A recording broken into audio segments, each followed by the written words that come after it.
Bentornati in studio a Piano Tavola in territorio di Belpasso. Attorno alle 3:20 della notte sono stati esplosi 20 colpi di pistola contro un'autovettura in sosta. Le due persone che hanno sparato si sono poi allontanate su un'auto in direzione Mister Bianco. Sull'episodio indagano i carabinieri.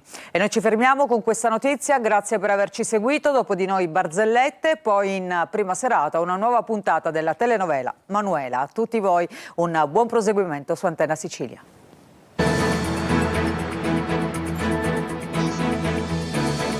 Entra nel mondo dell'informazione con l'app Sicilia Web.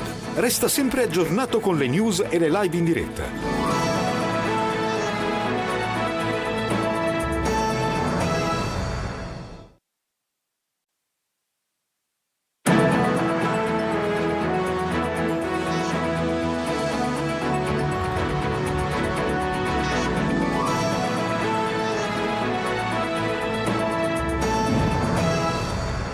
Buongiorno, buona domenica e benvenuti a questa prima edizione di TG Sicilia, i titoli del nostro telegiornale. A Palermo, indagati per omicidio colposo i genitori della bimba di 4 anni morta per difterite. La coppia aveva scelto di non vaccinarla. Positivo alla malattia anche il cuginetto. Al via le verifiche nelle scuole. A Niscemi, nuova crepa di 60 metri nella zona rossa, a pochi passi dalla frana che a gennaio ha devastato il centro abitato. Al momento non ci sono nuove evacuazioni. A Siracusa, trovato dietro una siepe un fucile a canne mozze. Potrebbe trattarsi dell'arma utilizzata nel duplice tentato omicidio di padre e figlio avvenuto lo scorso 13 agosto a un semaforo. In stato di fermo un 32enne siracusano. Controesodo con il caro carburanti, benzina a 2 euro lungo la rete stradale nazionale, gasolio a 2,20 euro in autostrada, lunghe code di auto e mezzi a Messina agli imbarcaderi. Calcio, Palermo e Catania pronti all'esordio nei rispettivi campionati. In Serie B, Rosanero contro la Juve Stabia al Barbera, in Serie C, Catania al Massimino contro l'Inter Under 23.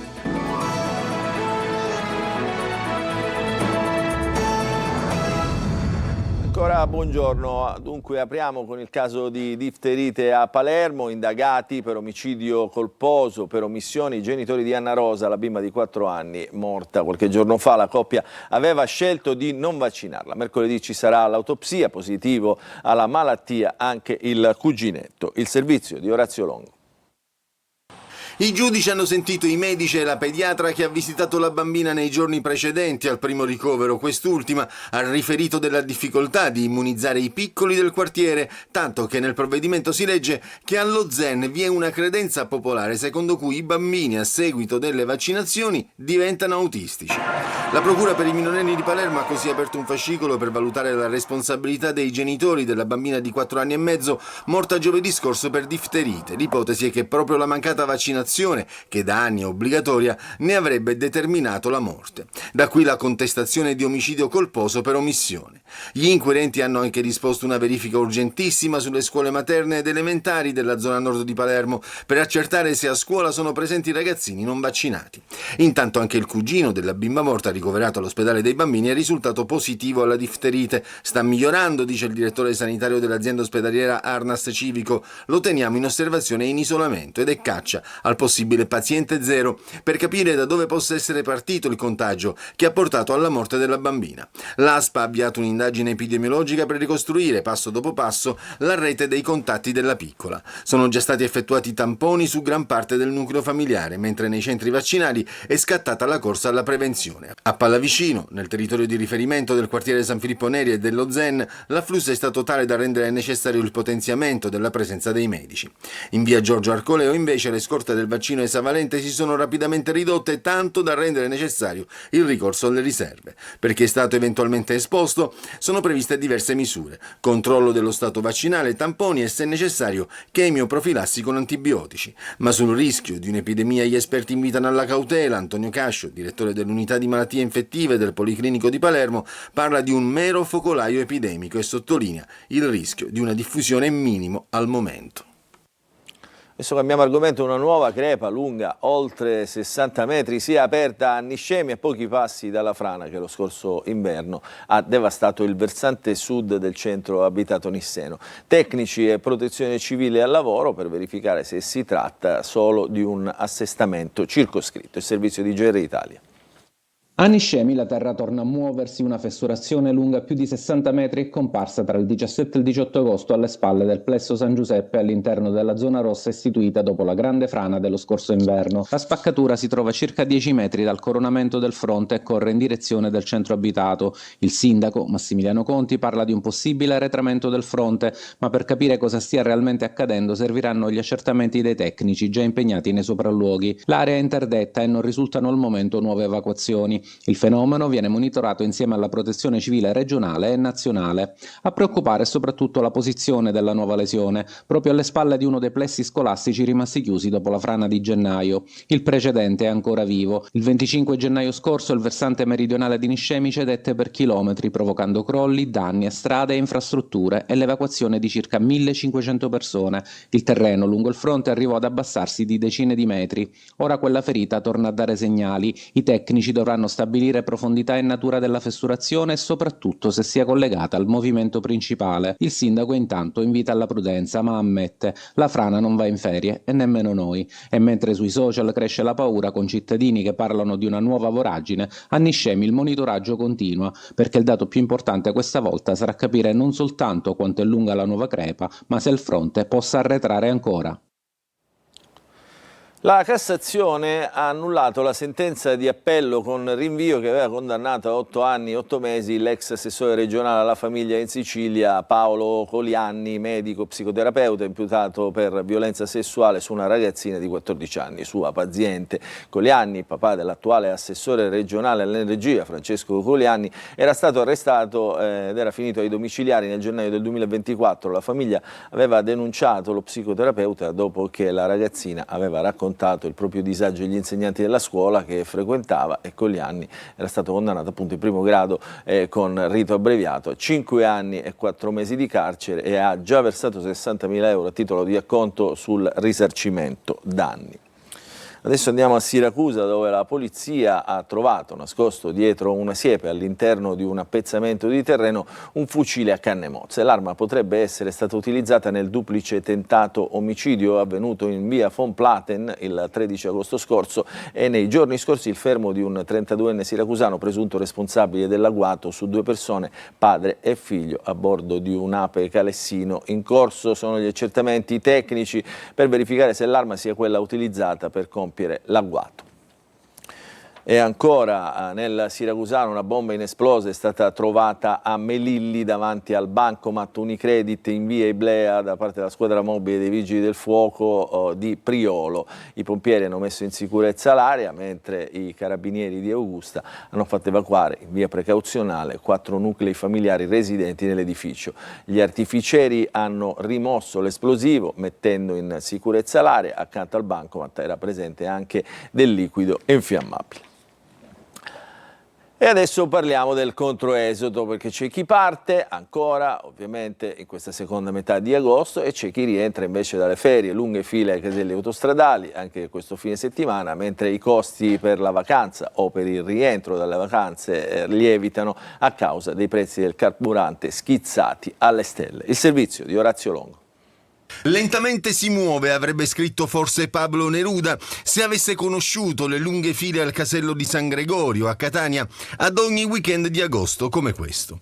O forse avrebbe lasciato il suo lentamente muore per raccontare la speranza che svanisce, metro dopo metro, di raggiungere in un tempo non da era geologica la destinazione marittima o di villeggiatura che sia. Tra chi parte anche solo per un giorno e chi rientra dalle ferie, il punto di incrocio è sempre quello, il casello autostradale. File lunghe anche 4 chilometri in direzione Messina per la A18, queste le immagini. E dove non c'è il casello ci sono i lavori in corso, come nella Palermo-Catania, che continua ad esasperare l'animo degli automobilisti che non ricordano più il giorno e l'anno in cui l'hanno percorsa senza interruzioni. Un animo già segnato dall'impennata del costo dei carburanti. Il diesel self è ormai sopra i 2 euro al litro ovunque. Quanto le è costato oggi il pieno? 128 euro. rispetto ai 110 Di una volta. una volta. Sì. Questo vi scoraggia un po' a prendere l'auto? Ma chi la prende per necessità, come me che lo faccio molto spesso per lavoro, è essenziale, non si può non farlo. Siamo passati da 1,6 del gasolio di qualche mese fa, ante Iran, ai 2,10, 2,15, anzi qui il prezzo è leggermente più basso, ma in autostrada è proibitivo. Ma la stangata non penalizza solo gli italiani, 150 euro per fare il pieno, la cifra sborsata da questo turista francese in vacanza con la famiglia. It's very expensive. Troppo costoso, dice. Stop the war. Lunghe code di automobilisti a Messina in direzione degli imbarcaderi ai traghetti, con il serpentone di auto che da Viale della Libertà si è esteso ben oltre l'incrocio del Viale Boccetta, quindi insomma una fila abbastanza sostanziosa. È stata potenziata la frequenza dei viaggi, ma sembra non bastare. Ilaria Mangano. È partito ieri il primo weekend del controesodo e Messina torna a essere uno dei punti più delicati per chi lascia la Sicilia. Le immagini mostrano le lunghe code degli automobilisti diretti agli imbarcaderi della Rada San Francesco. Il serpentone, partito da Viale della Libertà, si è spinto oltre Viale Boccetta, arrivando sino a Piazza Unione Europea, davanti a Palazzo Zanca. Una situazione complessa soprattutto per chi era diretto ai traghetti, ma che non ha paralizzato la circolazione in città. Una decina di pattuglie della Polizia Municipale, coordinate dal comandante Giovanni Giardina, sono state impiegate nei punti più delicati della viabilità, proprio per garantire il regolare scorrimento del traffico e impedire che le code agli imbarchi si ripercuotessero sul resto della città. Incrementate anche le corse dei traghetti, sia tra i mestieri che negli altri approdi cittadini. Ieri il dispositivo della Polizia Municipale è rimasto operativo sino alle 20. Agli imbarchi della Caronte la situazione però resta complessa. E tra gli automobilisti in coda non manca qualche battuta per stemperare l'attesa. Un turista romano in partenza scherza sul ponte sullo stretto.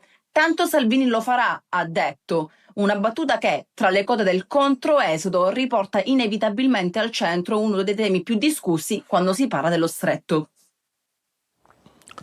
Singolare protesta dei pescatori di Marinella di Selinunte, niente processione a mare della Madonna né sagra delle sarde. La Posidonia blocca le imbarcazioni e i pescatori incrociano le braccia rifiutando di mettere a disposizione appunto le barche. Servizio di Laura Spanò.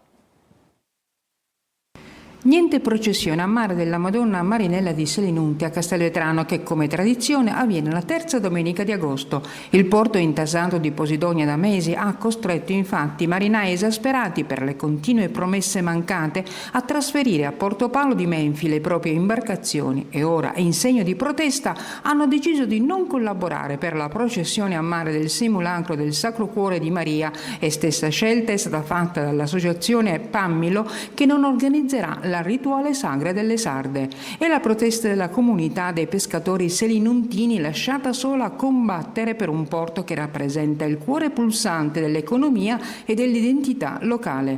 Quando chi lavora sul mare decide di restare a braccia conserte e annullare la sagra delle sarde, i giochi tradizionali e i festeggiamenti di fine estate, dicono non siamo di fronte a una resa tecnica, ma a un vero e proprio sciopero civile. In questa vicenda emergono responsabilità politiche chiare ed evidenze inaccettabili, raccontano. Il comune di Castelvetrano ha dimostrato una totale incapacità di proteggere e valorizzare il proprio territorio, mentre altre realtà vicine come Menfi, dicono ancora i pescatori, hanno saputo interloquire con la regione siciliana e trovare soluzioni concrete per i propri approdi. L'amministrazione di Castelvetrano è rimasta a guardare, incapace di alzare la voce nei palazzi che contano. Torna libera in mare dopo le cure una tartaruga caretta a Torre Salsa tra Siculiana e Montallegro. Siamo nell'Agrigentino, la liberazione davanti agli occhi emozionati di decine di persone che hanno assistito a questo momento speciale. Il servizio. Torna al mare tra gli applausi e l'emozione della gente.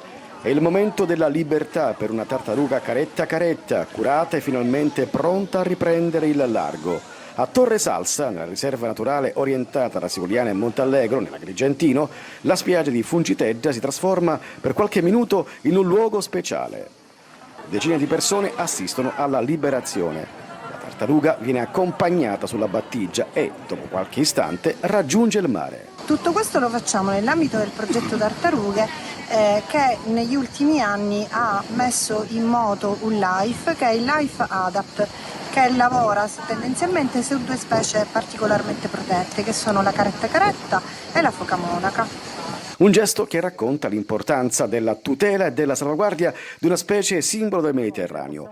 E proprio qui, nella riserva gestita dal WWF, la protezione dell'ambiente passa anche dalla sensibilizzazione di cittadini e turisti. Per la gente, per chi piace il mare, piace la spiaggia, un momento in cui devono apprezzare che cosa significa un animale selvatico che per 4-8 ore al giorno viene in terra per nidificare, porre l'uovo e poi rientrare. Quanti pericoli soprattutto affronta per fare questa operazione di nidificazione. Poi solo le onde e le sue tracce sulla sabbia. La caretta caretta è di nuovo libera, un ritorno alla natura che a Torre Salsa diventa una festa per tutti. Adesso ci fermiamo, una piccola pausa, poi un'ampia pagina di sport.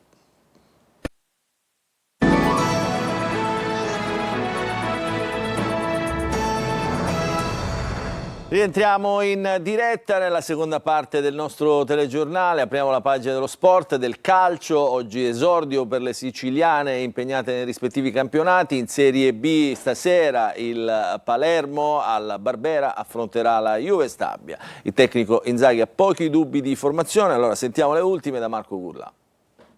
Il Palermo vuole iniziare nel miglior modo possibile stasera al Barbera nella prima di Serie B contro la Juve Stabia. L'obiettivo è quello di mandare già un segnale chiaro al campionato. Per il mercato che il club rosanero ha fatto, una mancata promozione in Serie A sarebbe un fallimento totale. Il Palermo è chiamato a vincere, non ci sono più alibi. Le basi sono solide, per cui dobbiamo far sì che tutto questo sia un vantaggio. Però è chiaro che da domani si parte a 0 vittorie, a 0 punti, i 72 punti dello scorso anno, che sono un traguardo importantissimo per la Serie B, vanno dimenticati, perché ormai il campionato di Serie B è cambiato completamente, le retrocesse sono squadre di Serie A più forti che giocano in B. Stasera contro i campani Inzaghi chiede una prestazione gagliarda, in avanti poi Giampaolo supportato da Vavassori, Hernani e Jonsen. Panchina al momento per Strefezza, squalificati Pierozzi e Palumbo. Bani ci sarà, a centrocampo ballottaggio Segre e Stevez. Sono sicuro che domani sarà più difficile che con Lecce, senza ombra di dubbio, perché è chiaro che quando affronti una partita contro una squadra di Serie A con uno stadio del genere hai poco da perdere e tutto da guadagnare. Domani sappiamo già la Juve Stabia quello che ci è costato lo scorso campionato, sappiamo dove è arrivata la Juve Stabia l'anno scorso, sappiamo che se non affronteremo la partita nel modo giusto insomma rischieremo, però io penso che ormai questa squadra abbia raggiunto, e mi auguro, una maturità tale che ci faccia capire che domani per vincerci vorrà come sempre il miglior Palermo. Fischio d'inizio stasera alle 21.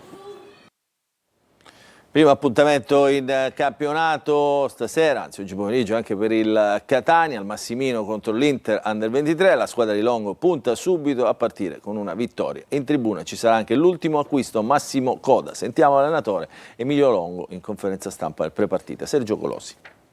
Ci sarà in tribuna anche l'ultimo colpo di mercato, l'attaccante Massimo Coda, fresco di saluti alla Sampdoria per l'esordio in campionato del Catania al Massimino contro l'Inter Under 23. Un appuntamento molto atteso davanti al proprio pubblico per la rinnovata squadra rossa-azzurra con Emilio Longo in panchina. Oggi siamo in una condizione che dobbiamo preparare la partita contro l'Inter Under 23 e Massimo non sarà sicuramente della gara. Il tecnico sembra orientato a puntare in linea di massima sulla formazione vista in Coppa Italia tra Vicenza e Parma, con Rinaldi in porta, Donnarumma preferito a Masciangelo nella difesa a 4, a centrocampo Corbari, Guaini e Gimenez, in attacco Cicerelli, Leonardi e Liguori. L'Inter è una squadra che bisogna prendere con le molle, perché abbiamo visto 2 partite, ci sono molti calciatori che all'interno del percorso di crescita saranno calciatori che vedremo nelle massime categorie. Gente di gamba, strutturata, ovviamente selezionata, allenato da un allenatore vincente e soprattutto pragmatico per la categoria, quindi dobbiamo fare attenzione però noi siamo il Catania, mi piacerebbe che in questa sala stampa spesso analizzassimo più noi che gli altri. Risentimento muscolare per Lunetta. Sul mercato il prossimo obiettivo è rinforzare il centrocampo, seguiti Torrasi e Caligara. Parliamo ancora di calcio, ma di calcio 5, perché la Meta Catania pronta a ripartire, al via gli allenamenti con il nuovo colpo Fitz, mentre è stato ufficializzato il calendario della Serie A, esordio il 19 settembre a Treviso. Ce ne parla Marco Carli.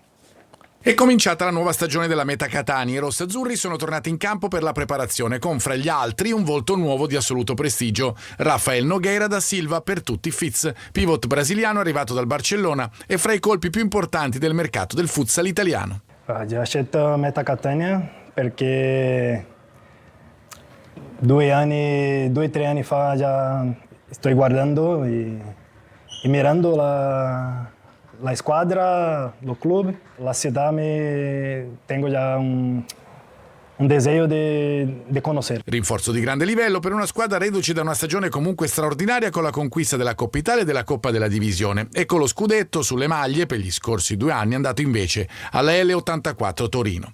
Ora si riparte con ambizioni rinnovate, è stato ufficializzato anche il calendario, esordio in Serie A il 19 settembre in trasferta contro il Came Treviso, la prima gara casalinga invece è fissata per il 22 di settembre al Pala Catania, dove i rossazzurri affronteranno la Active Network.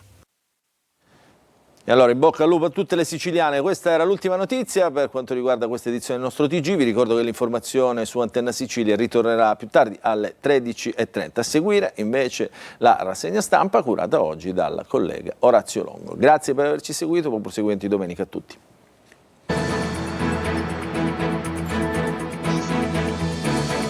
Entra nel mondo dell'informazione con l'app Sicilia Web. Resta sempre aggiornato con le news e le live in diretta.